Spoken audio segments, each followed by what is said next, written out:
பெருமாளாக தோன்றி அரக்கர்களை அழித்து யாகம் சிறப்பாக நடைபெறச் செய்தார். ஆழ்வார்களால் மங்களாசாசனம் செய்யப்பட்ட 108 திருப்பதிகளில் 44வது திருப்பதி இந்த அஷ்டபுஜ பெருமாள் திருக்கோவில். இங்கு திருமங்கையாழ்வாரும் பேயாழ்வாரும் மங்களாசாசனம் செய்துள்ளனர்.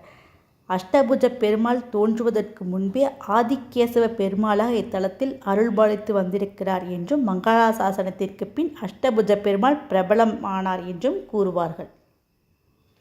நம்ம 3 நிலை அழகான ராஜகோபுரத்தை பார்க்குறோம். அதுக்கப்புறம் கோயிலுக்குள்ளே முன்மண்டபமெல்லாம் ரொம்ப அழகாக அமைச்சிருக்காங்க.